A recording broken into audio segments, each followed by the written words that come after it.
Exercise is as much of a vital necessity for man as air, water and food, in the sense that no man who does not take exercise regularly can be perfectly healthy.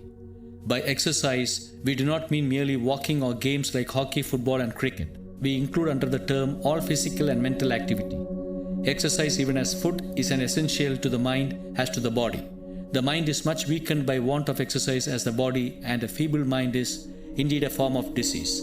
An athlete, for instance, who is an expert in wrestling cannot be regarded as a really healthy man unless his mind is equally efficient. As already explained, a sound mind in a sound body alone constitutes true health. Which then are those exercises which keep the body and the mind equally efficient? Indeed, nature has so arranged it that we can be engaged in physical as well as mental work at the same time. The vast majority of men on earth live by field labor.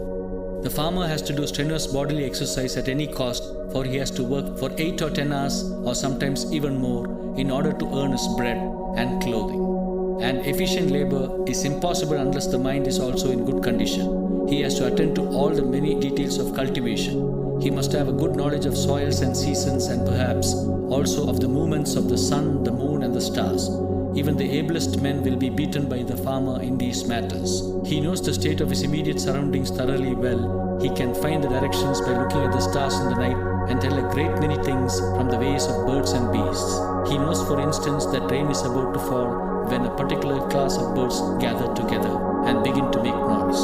He knows as much of the earth and the sky as is necessary for his work. As he has to bring up his children, he must know something of Dharma Shastra. Since he lives under the broad open sky, he easily realizes the greatness of God. Of course, all men cannot be farmers, nor is this book written for them. We have, however, described the life of the farmer as we are convinced that is the natural life for man. To the extent to which we deviate from these natural conditions must we suffer in health. From the farmer's life, we learn that we should work for at least 8 hours a day, and it should involve mental work as well. Merchants and others leading a sedentary life have indeed to do some mental work, but their work is too one-sided and too inadequate to be called exercise. For such people, the wise men of the West have devised games like cricket and football and such minor games as are played at parties and festive gatherings. As for mental work, the reading of such books as involve no mental strain is prescribed. No doubt these games do give exercise to the body, but it is a question if they are equally beneficial to the mind. How many of the best players of football and cricket are men of superior mental powers?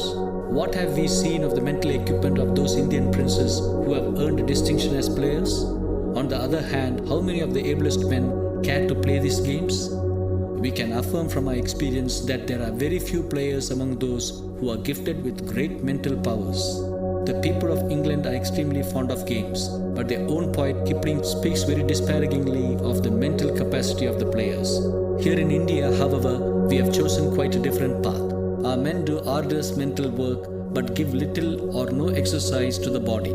Their bodies are enfeebled by excessive mental strain, and they fall a prey to serious diseases, and just when the world expects to benefit by their work, they bid it eternal farewell. Our work should be neither exclusively physical nor exclusively mental, nor such as ministers merely to the pleasure of the moment. The ideal kind of exercise is that which gives vigor to the body as well as to the mind. Only such exercise can keep a man truly healthy, and such a man is the farmer. But what shall he do who is no farmer?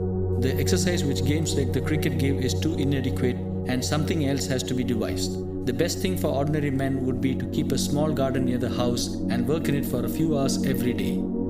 Some may ask, what can we do if the house we live in be not our own? This is a foolish question to ask, for whoever may be the owner of the house, he cannot object to his ground being improved by digging and cultivation. And we shall have the satisfaction of feeling that we have helped to keep somebody else's ground neat and clean. Those who do not find time for such exercise, or who may not like it, may resort to walking, which is the next best exercise.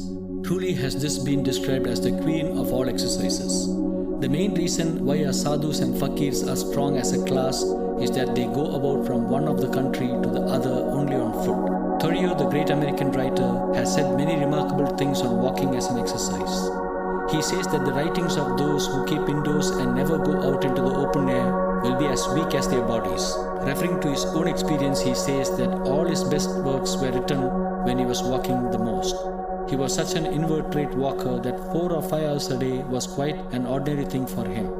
Our passion for exercise should become so strong that we cannot bring ourselves to dispense with it on any account.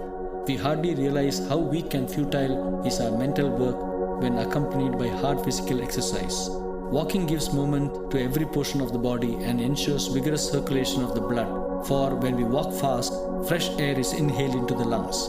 Then there is the inestimable joy that natural objects give us, the joy that comes from a contemplation of the beauties of nature.